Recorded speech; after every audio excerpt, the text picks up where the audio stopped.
네, 반갑습니다. 문성화 IT입니다. 이번 영상은요, 데이터 종료 및 그 사용법에 대해서 미리 이제 알아볼 텐데, 기출문제 이제 보기를 시작하기 전에, 먼저 이 데이터 종료 및 사용법에 대해서 좀 알아보도록 하겠습니다.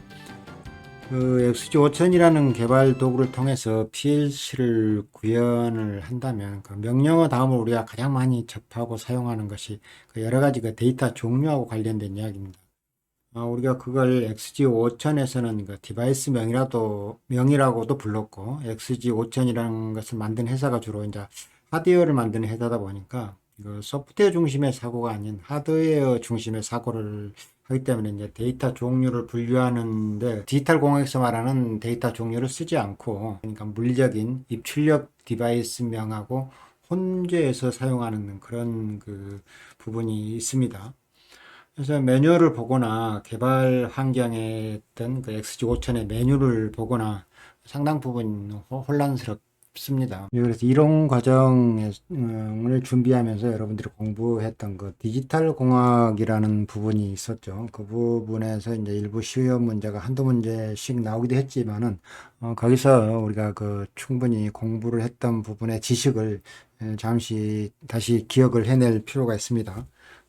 그 디지털 공학에서 우리가 주로 다뤘던 부분이 수의 집합 및 코드와 그다음에 불대수 및 논리회로 이런 부분이 그 디지털 공학의 우리 그 기능장 시험에 포함된 이 범위들이죠. 이런 부분을 하면서 우리 이제 불대수 및 논리회로 부분은 실적으로 이제 PLC 프로그램을 레더 다이어그램으로 짤 때 제가 설명을 드릴 때 아마 일부 불대수 및 논리회로에 대한 이야기를 다시 드릴 겁니다. 여러분들이 그 이런 지식을 미리 사전에 어느 정도 가지고 있다는 가정하에 알아야 되는 부분이고요. 그 다음에 이제 수의 집합 및 코드화를 하면서 우리가 진법 이야기를 합니다. 그러니까 이게 이제 그 수의 변환하고 관련된 이야기인데, 이런 부분이 실제 우리가 그 디바이스 명이나 아니면 데이터의 종류를 이야기할 때 수의 변환과 진법이 그 상당 부분 머릿속에 그려져 있어야만이 그 데이터를 설명할 때 데이터의 종류를 설명할 때 좀 도움이 됩니다. 우리가 수의 진법이라고 하면 주로 이제 그 디지털 공학에서는 이제 이진법, 그 다음에 이 배수인 사, 그다음에 8진법, 그다음에 뭐 16진법 이렇게 쓰죠. 그런데 우리 현실 세계에서는 뭘 씁니까? 주로 10진법을 씁니다. 10진법을. 이게 이제 아마 우리의 손가락이 10개여서 이 10진법이 쓴다고 그래요. 우리 손가락이 아마 6개였으면 우리가 6진법을 썼을지도 모릅니다. 10진법은 우리가 어려서부터 1, 2, 3, 4하고 수를 셀 때부터 손가락을 굽혀가면서 10개 단위로 셌던 버릇 때문에 이제 10진법이 우리 현실 세계에서는 그 10진법을 쓰고요. 근데 이 컴퓨터 세계에서는 주로 2진법을 사용을 합니다. 그런데 그러면 우리가 그 손가락이 10개에서 10진법이면 컴퓨터는 그러면 2진법을 쓴다면은 손가락이 2개냐? 예, 맞습니다. 컴퓨터에서는 0과 1만 구별할 수 있는 거예요. 이게 무슨 말이냐면 우리는 그 10진법을 쓰기 위해서는 0부터 9까지 10개의 숫자를 가지고 디지트라고 그러죠. 디지트를 가지고 10진법을 표현하는데 컴퓨터에서는 0과 1밖에 쓰지 못한다는 정확한 이유는 이런 겁니다. 이게 여기가 전압이라고 보면 여기가 시간이죠. 시간이 지나면서 어떤 전압이 주로 여기를 5V라고 하겠습니다. 5V가 발생을 하고 다시 전압이 떨어져서 0V를 지나다가 다시 5V가 발생하고 다시 0V로 다시 5V가, 그래서 우리는 이 부분을 증가를 한 부분을 5V로, 물론 전류는 계속 흐르면서 전압의 세기를 말하는 겁니다. 5V가 돼서 되면 1, 다시 전압이 떨어지면 0, 그 상태를 유지해서 0, 다시 전압이 5V 쪽으로 향하면 1, 1, 0. 이런 것을 표현하는 방법이거든요. 자, 이진법으로 시작할 수 있는 그 가장 첫 번째가 한 비트죠. 한 1비트를 가지고 표현할 수 있는 수는 0과 1이라고 그랬습니다. 두 개의 비트를 갖는다면 이런 수를 만들 수 있습니다. 0, 0, 0, 1, 1, 0, 1, 1.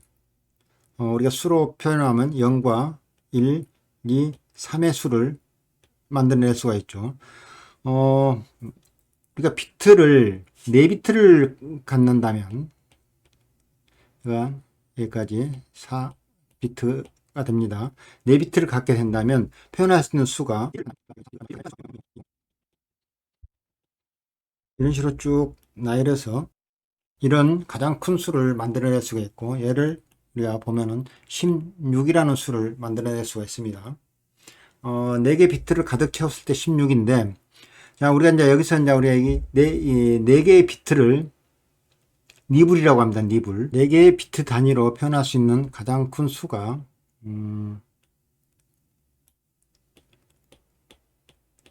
해서 가장 큰 수는 이렇게 표현할 수가 있겠습니다. 그래서 또 비트를 4개를 더 추가를 하면 이렇게 8비트를 짜리를 만들 수가 있는데, 우리가 여기서 여기까지 4개 단위를 1리블이라고 하고요.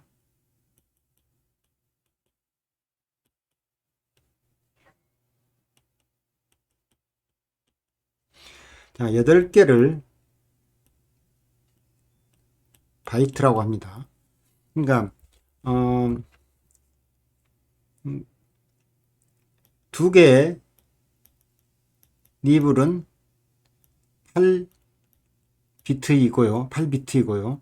얘를 한 1바이트라고 표현하기도 하고요.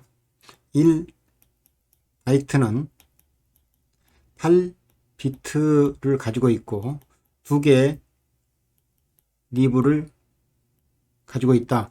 이렇게 표현하기도 합니다. 그래서 우리가 지금 자꾸 니블과 바이트를 구별하는 이유는 제가 여러분들하고 같이 앞으로 기출문제 쪼개기를 하면서 이 8비트와 1바이트 그 다음에 니블 단위에 대한 이야기를 하게 될 겁니다. 이게 결국은 데이터 사이즈에 있어서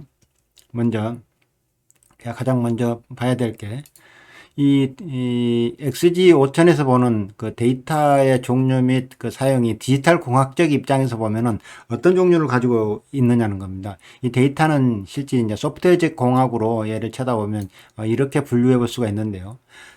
데이터 값이 일단 비트 단위 데이터가 있는데 이게 4개가 비트가 합치면 뭐라고 그랬다고요? 니블이라고 한다고 그랬고요. 이게 비트가 8개가 되면 바이트라고 한다고 그랬습니다.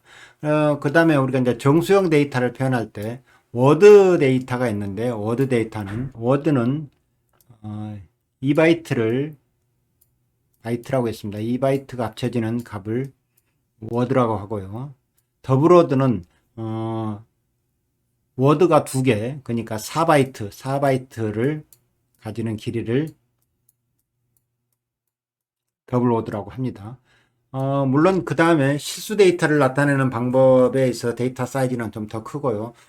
또 캐릭터, 문자 단위를 나타내는 데이터도 있는데, 이 부분은 여러분들이 좀 더 심화학습을 본인들이 직접 하시길 바라고요. 우리가 지금 기능장 시험에서 다루는 데이터는 주로 비트 단위 데이터하고, 그 다음에 워드 단위 데이터만 좀 가지고도 충분히 기능장 시험을 해결할 수가 있습니다. 그래서 지금부터 이제 여러분들하고 설명하고 싶은 것은 이 비트 단위 데이터, 워드 단위 데이터가 우리가 보는 앞으로 다루게 될 XG5000이라는 개발 툴에서는 어떤 형태로 디바이스 명예가 표현이 되는지에 대해서 좀 더 공부를 하고 나서 그 다음에 이제 기초 과정을 진행을 하게 될 텐데요. 비트 단위의 데이터는 0과 1이라는 숫자로 표현할 수 있다고 했습니다. 0은 꺼졌다. 1은 켜졌다. on, off. 그 다음에 값이 없다, 있다.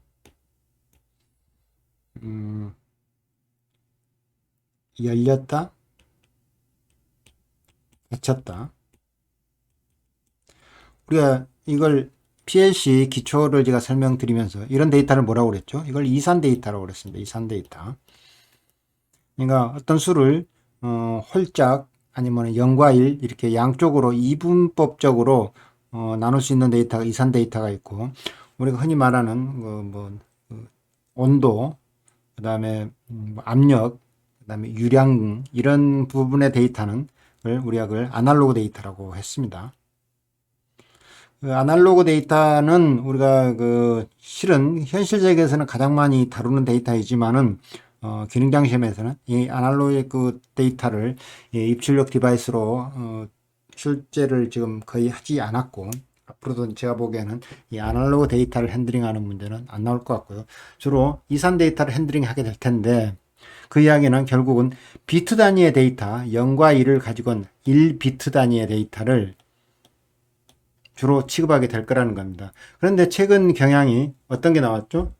산술 연산자가 나왔죠. 산술 연산자가 나오면서, 산술 연산자는 우리가 상당히 큰 숫자를 더하고 빼고 나누고 곱하는 그런 계산이다 보니까 실제 이 비트만 가지고는 해결이 안 됐습니다. 그래서 우리가 워드 단위 데이터 타입이 필요했었거든요. 워드 단위가 뭐라고요? 예. 2바이트 크기가 1워드라고 그랬죠. 그러면 4바이트 크기가 2워드 단위죠. 상당히 4바이트 크기면은 큰 숫자를 다룰 수 있는 건데, XG5000에서는 이 4바이트 단위의 더블 워드까지도, 이 더블 워드라고 하죠. 2워드가 아니라 더블 워드까지도 핸들링을 합니다. 그런데 우리 기능장 시험에서는 일단 이 1워드 단위로, 우리가 주로 많이 봤던 타입이 뭐예요? D값으로 시작되는 값, D값으로 시작되는 값이 이 워드 단위의 값의 표현이었습니다. 그래서 정리를 하자면, 주로 우리 컴퓨터는 0과 1을 나타내는 가장 적은 1비트 단위의 데이터에서 시작을 하지만은 데이터를 연속적으로 표현하기 위해서 4개의 비트를, 우리는 이걸 리블이라고 한다고 그랬습니다. 4개 비트를 리블 단위로 해서 얘를 1바이트, 1바이트 단위로 데이터를 핸들링을 하는데, 우리가 주로 기능장 시험에서는 한 비트 단위의 계산과 그 다음에 워드 단위의 계산을 한다고 그랬습니다. 그러면 워드가 되려면 얘는 하나가 더 포함된, 한 비트가 포함된 이렇게 된, 그래서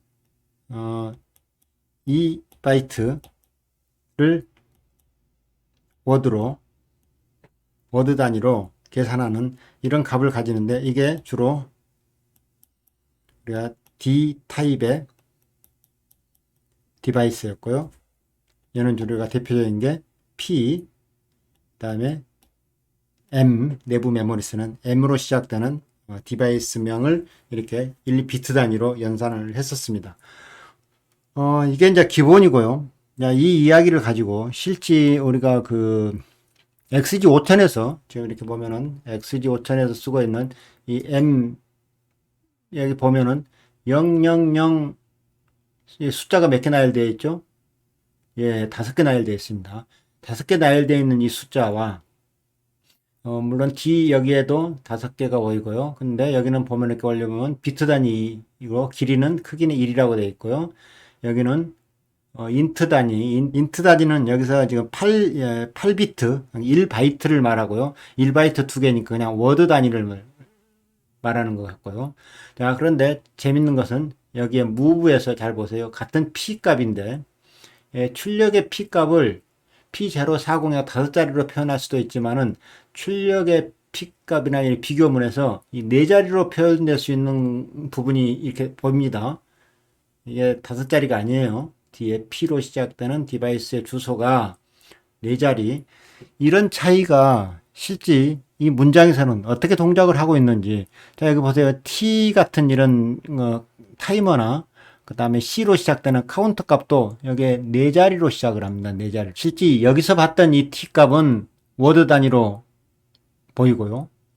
여기서 봤던 이 T 값은 비트, 같은 T0 값인데 T00 값인데 비트 단위라는 타입으로 보입니다. 이건 무슨 의미인지 지금부터 우리가 워드와 비트 단위에서 좀 더 자세히 살펴보도록 하겠습니다.